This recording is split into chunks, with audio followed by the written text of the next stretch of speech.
Hello class. हम cycas की anatomy के बारे में बात कर रहे थे। लास्ट वीडियो में हमने साइकस में रूट की एनाटॉमी देखी थी, रूट की संरचना के बारे में बात की थी कि जड़ कैसी होती है। ठीक है, अब हम इस वीडियो में बात करेंगे साइकस में लीफ की संरचना के बारे में। ठीक है, कि जो पत्ती है उसकी संरचना कैसी होती है। और पहली बात तो पत्ती की जो संरचना है जनरली आपको बताऊं कि कैसी थी। तो साइकस में एक तो साइकस के जो शीर्ष होता है उसमें मुकुट के ऊपर मुकुट के रूप में पत्तियां पाई जाती हैं। ठीक है, लीव्स पाई जाती हैं। देखो साइकस था, इस तरह का पादप है। ठीक है, इसमें यहाँ पे बहुत सारी क्या पाई जाती हैं, लीव्स पाए जाते हैं। पत्तियों का क्राउन पाया जाता है, इनको हम ऐसे बोलते हैं ना, पत्तियों का क्या था, क्राउन पाया जाता है। इस तरह की संरचना थी, हम लास्ट वीडियो में देखी थी। ठीक है, ऐसी होती हैं पत्तियां, जनरली रफली डायग्राम है। ठीक है, तो इस तरह से रफ पत्तियां पाई जाती हैं। अब ये एक सिंगल जो लीफ है, ये पूरी एक लीफ कहलाती है। इसमें पत्ती, इसकी अगर मैं संरचना देखूं तो इसमें देखो ये इस तरह की एक अक्ष होता है जिसके दोनों तरफ लीफलेट्स लगे हुए होते हैं। क्या लगे हुए होते हैं, दोनों तरफ ऐसे लीफलेट्स लगे हुए पाए जाते हैं, पर्नक लगे होते हैं। यहाँ पे इस तरह से इसमें लीफलेट लग रहे हैं। ऐसी ही है, ये एक पत्ती है जो यहाँ पर ऐसे लगी हुई है। ठीक है, ये इसमें मुख्य अक्ष हो गया, इसके दोनों तरफ क्या पर लग रहे हैं, लीफलेट। और ये आकार में काफी बड़े होते हैं, मतलब ये डायग्राम में सिर्फ छोड़ना है ना, तो ये बड़े बड़े पत्तियां होती हैं यहाँ पे। तो देखो जो लीफ है इसमें ये एक मुख्य अक्ष है ना, इस मुख्य अक्ष को रेकिस कहते हैं। इसको क्या कहते हैं, रेकिस कहते हैं। ठीक है, हिंदी में भी इंग्लिश में भी। ओके, और इसके दोनों तरफ ये लग रही है, ये क्या है, पर्नक है। ये क्या है, कहलाते हैं पर्नक या लीफलेट्स, इनको कहते हैं। क्या कहते हैं, लीफलेट्स। ठीक है, तो हम जब लीफ की एनाटॉमी के बारे में बात करेंगे तो हमको लीफलेट की और रेकिस की दोनों की एनाटॉमी पढ़नी है। तो सबसे पहले हम इसमें बात करते हैं लीफलेट की एनाटॉमी के बारे में। किसके बारे में, लीफलेट की एनाटॉमी के बारे में, कि जो लीफलेट है वो कैसा दिखता है। ठीक है, इसके बारे में बात करेंगे। तो यहाँ पे एक डायग्राम है, डायग्राम दिख रहा है आपको।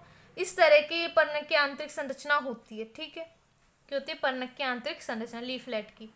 अब यहाँ पे ये देखिए, जो लीफलेट है ना, इसमें सबसे बाहरी लेयर, ये इसकी सबसे बाहरी लेयर है, इसको हम कहते हैं, क्या कहते हैं, एपिडर्मिस।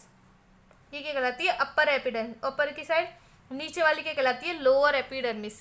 क्या कहलाती है, लोअर एपिडर्मिस। ये इसका आउटलाइनर और सेलुलर डायग्राम। ये अपर एपिडर्मिस, ये लोअर एपिडर्मिस। ठीक है, एपिडर्मिस के नीचे की जो कोशिकाएं होती हैं वो क्या कहलाती हैं, हाइपोडर्मिस कहलाती हैं।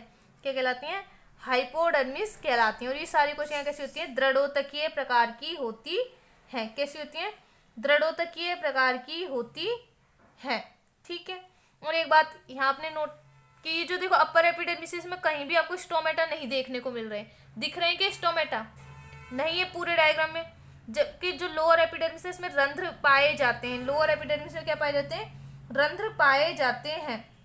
ठीक है, तो जो रंध्र की ऐसी अवस्था जिसमें केवल निचली एपिडर्मिस पर रंध्र पाए जाते हैं, उस प्रकार की पत्ती को हाइपोस्टोमेटिक कहते हैं, अधोरंध्री। इस कंडीशन को क्या कहते हैं, अधोरंध्री या हाइपोस्टोमेटिक कंडीशन कहते हैं, जिसमें केवल लोअर एपिडर्मिस या निचली बाह्य त्वचा पर ही रंध्र पाए जाते हैं। ठीक है, बाह्य त्वचा के नीचे यहाँ पर दृढ़ोतकी अधस्त्वचा पाई जाती है, या दृढ़ोतकी हाइपोडर्मिस पाई जाती है। दिख रही है आपको, हाइपोडर्मिस, हाइपोडर्मिस होती है। ठीक है, फिर यहाँ पर हाइपोडर्मिस के नीचे की तरफ पर्ण मध्योतक होता है। पूरा भाग क्या होता है, पर्ण मध्योतक होता है। और ये जो पर्ण मध्योतक है इसमें दो प्रकार के ऊतक पाए जाते हैं। कितने प्रकार के ऊतक पाए जाते हैं, दो प्रकार के ऊतक पाए जाते हैं। एक होता है खम्बोतक या पेलिसेड टिश्यू, एक होता है स्पॉन्जी टिश्यू। एक होता है पेलिसेड और दूसरा होता है स्पॉन्जी टिश्यू। ठीक है, तो यहाँ पे ये जो देखो इस ऊपर वाली जो एपिडर्मिस है इसके जस्ट नीचे जो टिश्यू होता है ना, इसको हम पेलिसेड टिश्यू कहते हैं, खम्बोतक कहते हैं। ठीक है, खम्बोतक का क्या गुण होता है, ये इसकी जो कोशिकाएं होती है बहुत ज्यादा पास पास में होती हैं तथा हरी होती हैं। ठीक है, इनमें क्लोरोप्लास्ट ज्यादा मात्रा में पाया जाता है। ठीक है, स्पॉन्जी जो टिश्यू होता है इनकी कोशिकाओं में वायु स्थान यानी एयर स्पेस पाए जाते हैं। ठीक है, तो एयर स्पेस पाए जाते हैं, और बीच में सिर्फ एक वेस्कुलर बंडल हमको इस लीफलेट की संरचना में देखने को मिलता है। ठीक है, तो यहाँ पे आपको वेस्कुलर बंडल दिखाई दे रहा है। वेस्कुलर बंडल कैसे होते हैं, ओपन प्रकार के होते हैं। ओपन का मतलब होता है खुले प्रकार के, इसका मतलब है इनमें कैम्बियम यानी एधा उपस्थित होती है।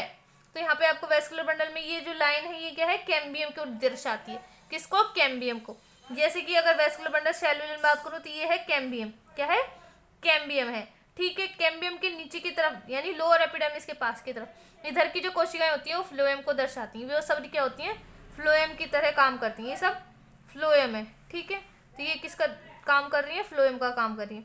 और ऊपर की तरफ की जो कोशिकाएं होती हैं ये कैसे होती हैं, जाइलम के रूप में निरूपित करती हैं। किसको, जाइलम को।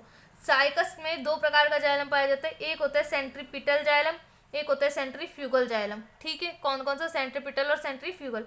सेंट्रीपिटल जो जाइलम होता है ये इस तरह से बीच में केंद्र में पाया जाता है और इसके दोनों तरफ समूह में सेंट्रीफ्यूगल जाइलम पाया जाता है।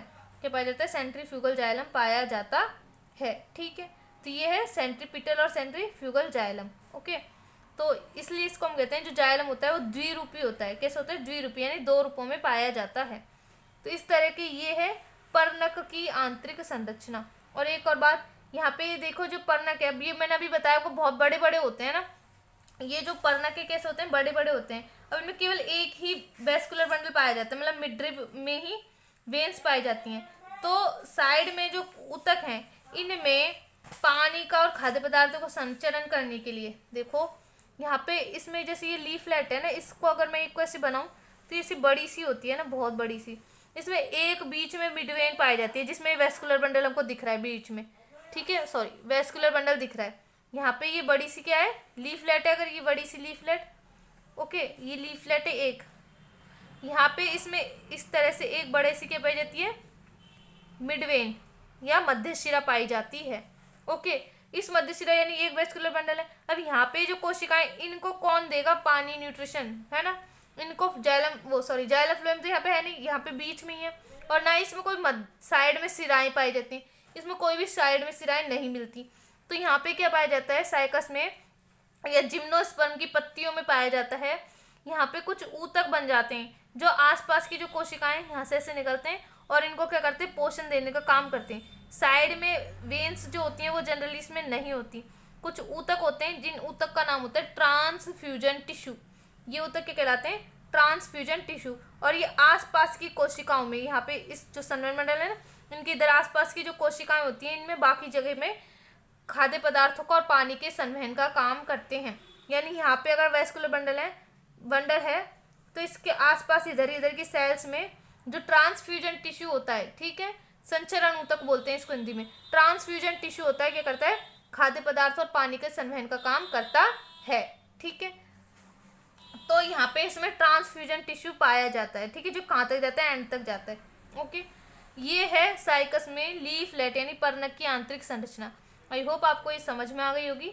इसके आगे की बात हम अपनी नेक्स्ट वीडियो में डिस्कस करेंगे। इस वीडियो में इतना ही, थैंक यू।